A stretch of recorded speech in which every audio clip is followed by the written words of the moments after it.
సోదరిమణి శారద గారు, శాసనమండలి సభ్యులు, శాసనసభ్యులు, వేదిక మీద ఉన్న పెద్దలు, కార్యక్రమానికి విచ్చేసిన వందలాది మా గౌడ సోదరులకు సర్దార్ సర్వాయి పాపన్న జన్మదిన శుభాకాంక్షలు. అదేవిధంగా బలహీన వర్గాల తరఫున ఏ సమస్య ఉన్నా ముందుండి మాట్లాడే సోదరుడు జాజుల శ్రీనివాస్ గౌడ్ గారు, వారి మిత్ర బృందం ఈరోజు ప్రభుత్వం నిర్వహిస్తున్న ఈ కార్యక్రమాన్ని విజయవంతం చేయడానికి కొన్ని దశాబ్దాలుగా సర్దార్ సర్వాయి పాపన్నకు సరైన గుర్తింపు ఉండాలి, వారి విగ్రహం బహుజనులకే కాదు తెలంగాణ సమాజానికి ఆదర్శంగా నిలబెట్టాలి అన్న ఆకాంక్ష ఈనాడు నెరవేరబోతుంది. ఆనాడు నేను పిసిసి అధ్యక్షుడిగా పాదయాత్ర చేస్తూ ప్రజల దగ్గరికి వెళ్ళినప్పుడు హుస్నాబాద్ శాసనసభ నియోజకవర్గంలో మిత్రుడు పొన్నం ప్రభాకర్ గారు, ఆనాడు సర్దార్ సర్వాయి పాపన్న గౌడ్ గారు కిలాస్పూర్ కోటను వేదికగా చేసుకొని బహుజనుల సామ్రాజ్యాన్ని,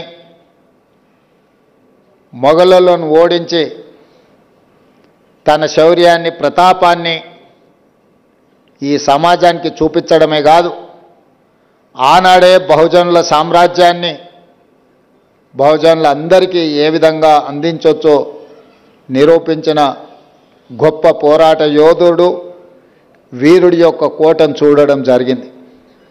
ఆ రోజు ఆ పక్కన చూసిన గత ప్రభుత్వాలు ఆ కోటను మైనింగ్ లీజులకిచ్చి చరిత్రలో కిలాస్పూర్ కోటనే కాలగర్భంలో కలపాలని ఆలోచన చేసింది. ఆ రోజు అక్కడ చూసిన తర్వాత నేను చెప్పిన, ఇక్కడ ఒక్క రాయి కూడా తీయడానికి వీల్లేదు, ఇది చరిత్రకు ఒక గొప్ప స్ఫూర్తి, ఆ కోటను సంరక్షించాలి, దాన్ని చారిత్రాత్మకమైన కట్టడాల కింద మార్చి భవిష్యత్ తరాలు ఒక స్ఫూర్తిని పొందడానికి పర్యాటక క్షేత్రంగా అభివృద్ధి చేయాలి. మన ప్రభుత్వం వస్తుంది, తప్పకుండా శ్రీమతి సోనియా గాంధీ గారి నేతృత్వంలో ఏర్పడబోయే ఇందిరమ్మ రాజ్యం ప్రజాపాలనలో తప్పకుండా అభివృద్ధి కార్యక్రమాలు చేపడతామని ఆ రోజు అక్కడనే చెప్పడం జరిగింది. కోట మీదకి వెళ్ళి చూసి అక్కడి నుంచే ఆ రోజు చెప్పడం జరిగింది, తప్పకుండా ప్రభుత్వం ఏర్పాటు చేస్తున్నాం, ఏర్పాటు చేసిన ప్రభుత్వంలో కోటను కాపాడి చరిత్రను ఎప్పుడూ భవిష్యత్ తరాలు చూడాలనుకున్న, స్ఫూర్తి పొందాలనుకున్న ఈ ప్రాంతాన్ని అభివృద్ధి చేద్దామని.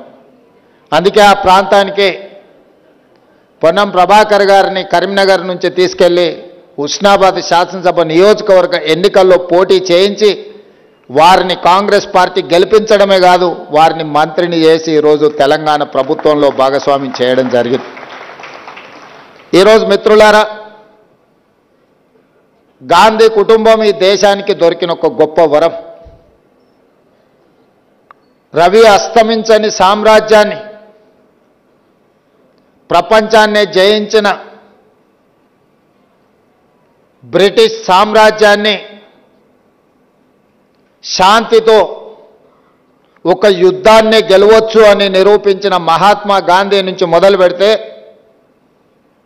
స్వతంత్ర దేశంలో దేశం కోసం ప్రాణాలు అర్పించిన శ్రీమతి ఇందిరాగాంధీ గారు, దేశ సమగ్రత కోసం ప్రాణాలు అర్పించిన శ్రీ రాజీవ్ గాంధీ గారు, ఈ దేశాన్ని అభివృద్ధి పదం వైపు నడిపించాలి, ప్రపంచ దేశాలలోనే ఒక బలమైన దేశంగా, ఒక గొప్ప ఆర్థిక వ్యవస్థగా రాణించాలి అని ప్రధానమంత్రి పదవిని, రాష్ట్రపతి పదవిని త్యాగం చేసిన శ్రీమతి సోనియా గాంధీ గారిని కేంద్ర మంత్రిగా, ప్రధానమంత్రిగా అవకాశాలు వచ్చిన గొప్ప ఆర్థిక తత్వవేత్త మన్మోహన్ సింగ్ గారిని దేశ ప్రధానమంత్రిగా చేయడమే కాదు, ఒక రాజకీయ నీతిజ్ఞుడు ప్రణబ్ ముఖర్జీ గారిని దేశానికి రాష్ట్రపతిగా శ్రీమతి సోనియా గాంధీ, శ్రీ రాహుల్ గాంధీ గారు అవకాశాన్ని కల్పించి ప్రపంచ ఆర్థిక వ్యవస్థలో మూడవ బలమైన ఆర్థిక వ్యవస్థగా భారతదేశం అవతరించడానికి గొప్ప నాయకత్వాన్ని గాంధీ కుటుంబం అందించింది. ఈరోజు మనం ప్రపంచంలో ఎక్కడికి వెళ్ళినా, ఏ దేశానికి పోయినా భారతదేశాన్ని ఎంతమంది గుర్తిస్తారో, భారతదేశాన్ని ఎంతమంది గౌరవిస్తారో, ప్రతి ఒక్కరూ ఈరోజు గాంధీ వారసత్వాన్ని కూడా గౌరవించి గుర్తించి మనకు మర్యాదను అందిస్తున్నారు. అంటే ఈరోజు గాంధీ వారసత్వాన్ని పుణికిపుచ్చుకున్న మన ప్రభుత్వం ప్రపంచానికే ఆదర్శం అని చెప్పి నేను ఈరోజు చెప్పదలుచుకున్నా. మిత్రులారా, ఆ వారసత్వాన్ని కొనసాగిస్తున్న మన నాయకుడు రాహుల్ గాంధీ గారు కన్యాకుమారి నుంచి కశ్మీర్ వరకు 150 రోజులు 4000 కిలోమీటర్లు మండు టెండల్లో, మంచు కొండల్లో, తండాలలో, గూడాలలో, మారుమూల పల్లెల్లో దళితులను, గిరిజనులను, ఆదివాసీలను, బలహీన వర్గాల గుండె తట్టుతూ కృష్ణానది తెలతెలవారుతుండగా సూర్యోదయం సమయాన కర్ణాటక రాష్ట్రం నుంచే తెలంగాణ రాష్ట్రంలో కృష్ణానదిని దాటుకొని మనకొక మాట ఇవ్వడం జరిగింది. ఈ రాష్ట్రంలో కాంగ్రెస్ ప్రభుత్వాన్ని ఏర్పాటు చేయండి, తప్పకుండా 100 సంవత్సరాల నుంచి వాయిదా పడుతున్న కులగణను పూర్తి చేసి బలహీన వర్గాలకు 42% రిజర్వేషన్ ఇచ్చే బాధ్యత నాది అని రాహుల్ గాంధీ గారు తెలంగాణ ప్రజలకు మాట ఇచ్చిండ్రు. గాంధీ కుటుంబం మాట ఇస్తే అది శిలా శాసనమే, చరిత్రలో సువర్ణ అక్షరాలతో లిఖించదగిన మాట. 2004లో కరీంనగర్ గడ్డ మీద నుంచి శ్రీమతి సోనియా గాంధీ గారు తెలంగాణ రాష్ట్రం ఇస్తాను అన్న మాట ఇస్తే ఎన్ని ఒడిదుడుకులు ఎదురైనా, ఆంధ్రప్రదేశ్లో పార్టీ కనుమరుగైన, తెలంగాణలో పార్టీకి చాలా ఇబ్బందికరమైన పరిస్థితులు వచ్చినా, కేంద్రంలో అధికారం కోల్పోయినా ఇచ్చిన మాట నిలబెట్టుకున్న ధీర వనిత శ్రీమతి సోనియా గాంధీ గారు తెలంగాణ రాష్ట్రాన్ని ఇచ్చిండ్రు. మరి వారి వారసత్వంతో వచ్చిన రాహుల్ గాంధీ గారు 100 సంవత్సరాల నుంచి 1931 నుంచి దేశంలో కులగణన కోసం ఎదురు చూస్తున్న బలహీన వర్గాలకు మాట ఇచ్చినప్పుడు వారు ఈ ప్రజలకు ఇచ్చిన మాటను నిలబెట్టడానికి నేను, మా మిత్రుడు బట్టి విక్రమార్క గారు 100% చిత్తశుద్ధితోని పకడ్బందీగా ప్రణాళిక రచించి ఈ దేశంలో ఏ రాష్ట్రం చేయని ప్రయోగాన్ని, పనిని, జనాభాను మొత్తం లెక్కించడమే కాదు, జనాభాలో ఉన్న అన్ని కులాల యొక్క వివరాలను సంపూర్ణంగా సేకరించడం జరిగింది. ఈరోజు అందుకే ధైర్యంగా ఈ దేశంలో ఉండే అన్ని రాజకీయ పక్షాలు సూటిగా శాసనసభ వేదికగా మేము సవాలు విసిరినాం. మేం కట్టిన లెక్కలో ఒక్కటైనా తప్పుంటే చూపించండి, మేము ఖచ్చితంగా చేసిన తప్పుకు క్షమాపణ చెబుతాము, కానీ మేము చేసింది 100% కరెక్టు, మీ రాజకీయ ప్రయోజనానికి ఈ కులగణనను తప్పు పట్టకండి. ఒకవేళ మేము చేసిన కులగణనను తప్పు పడితే, మా లెక్కలను మీరు వక్రీకరిస్తే మళ్ళీ రాబోయే 100 సంవత్సరాల వరకు ఈ బహుజనులకు న్యాయం జరగదు, సామాజిక న్యాయం రాదు అని చెప్పి బలంగా బల్లగుద్ది వాదించి ఆనాడు సంఘాలను పిలిచి మేము మాట్లాడినాం. మేము చేపట్టిన విధానాన్ని, మేము సేకరించిన సమాచారాన్ని మొత్తం సంఘాలకు ఇచ్చినాం. మిత్రుడు జాజుల శ్రీనివాస్కు ఆయన ఎంబడొచ్చిన సంఘాలందరికీ నేను చెప్పిన, ఇందులో ఎక్కడ తప్పుందో చూపించండి. ఈ తెలంగాణ రాష్ట్రంలో ఉన్న అన్ని కుటుంబాలను, ముఖ్యంగా వాళ్ళ ఇండ్లకు ఇంటికి నెంబర్ వేసి ప్రతి 150 ఇండ్లను ఒక విభాగంగా విభజించి ప్రతి 150 ఇండ్లకు ఒక ఎన్యూమరేటర్ని పెట్టి ఒక బ్లాక్గా డిసైడ్ చేసి దాదాపుగా 95,000 బ్లాకులను 95,000 ఎన్యూమరేటర్లను నియమించి 60 రోజుల్లో ఈ 150 ఇండ్లకు వెళ్ళాలి.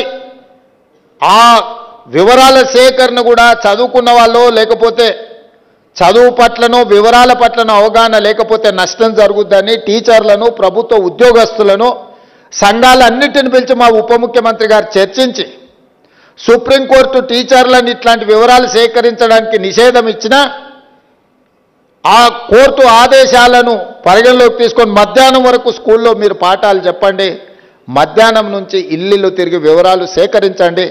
ఒకసారి మీరు వెళ్ళినప్పుడు ఆ కుటుంబ పెద్దలు ఎక్కడైనా శుభకార్యంతోనో లేకపోతే ఇతర కార్యక్రమాలతోనే పట్టణ ప్రాంతాలకు ఇతర ప్రాంతాలకు పోతే వదలకండి, ఒక్కటికి 10 సార్లు వెళ్ళండి అని చెప్పి 60 రోజుల సమయం ఇచ్చి ఒక్క ఎన్యూమరేటర్కు 60 రోజులు 150 ఇండ్ల నుంచి మాత్రమే వివరాలను సేకరించండి, వాళ్ళు ఇచ్చిన సెల్ఫ్ డిక్లేర్డ్ సమాచారాన్ని సేకరించండి, ఇంటి యజమాని సంతకం తీసుకోండి, ఆ తర్వాత ఎన్యూమరేటర్ సంతకం పెట్టండి. అదేవిధంగా ప్రతి 10 మంది ఎన్యూమరేటర్లకు ఒక సూపర్వైజర్ను నియమించినాం. ఈ సూపర్వైజర్ ఆ 10 మంది సరిగ్గా పనిచేస్తున్నారా లేదా, వాళ్ళు సేకరించిన సమాచారం సరైనదా కాదా అని సూపర్వైజర్ కూడా దాన్ని ఎండార్జ్ చేసుకుంటూ సంతకం పెట్టేటట్టు. ఇంటి యజమాని సంతకం, ఎన్యూమరేటర్ సంతకం, సూపర్వైజర్ సంతకం పెట్టిన తర్వాత జిల్లా అధికారులకు ఇచ్చి జిల్లా అధికారుల నేతృత్వంలో జిల్లా కలెక్టర్ పరిధిలో కంప్యూటర్ ఆపరేటర్ల డేటా ఎంట్రీ ఆపరేటర్లను 70,000 మందిని పెట్టి ఈ సమాచారాన్ని కంప్యూటర్లో కూడా నిక్షిప్తం చేసిన ప్రతి అప్లికేషన్ 8 పేజీలు 56 ప్రశ్నలు ఆ ఇంటి పూర్తి సంపూర్ణమైన సమాచారాన్ని వాళ్ళ చదువుల నుంచి సంక్షేమ పథకాల వరకు వాళ్ళ కుటుంబంలో వార్డు మెంబర్ నుంచి పార్లమెంట్ వరకు ఏదైనా రాజకీయ అవకాశం వచ్చిందాతో సహా వివరాలను సేకరించడం జరిగింది. ఇంత క్షుణ్ణంగా ఇంత లోతుగా ఈ దేశంలో ఏ రాష్ట్ర ప్రభుత్వం కానీ కేంద్ర ప్రభుత్వం కానీ సమాచారాన్ని సేకరించలేదు. నేను గర్వంగా చెప్పదలుచుకున్న తెలంగాణ రాష్ట్ర ప్రభుత్వం క్షుణ్ణంగా ప్రతి అంశాన్ని పరిగణలోకి తీసుకొని సమాచారాన్ని సేకరించి దాన్ని కంప్యూటర్లో నిక్షిప్తం చేసి ఈరోజు తెలంగాణ రాష్ట్ర జనాభా లెక్కలు తేల్చడం జరిగింది. 56.33% బలహీన వర్గాలు ఉన్నారు. అదేవిధంగా ఎస్సీ ఎస్టీ ఉన్నత వర్గాలకు సంబంధించిన ప్రతి సమాచారాన్ని ఈరోజు సేకరించడం జరిగింది. మిత్రులారా, ఆ లెక్కన ప్రాతిపదికన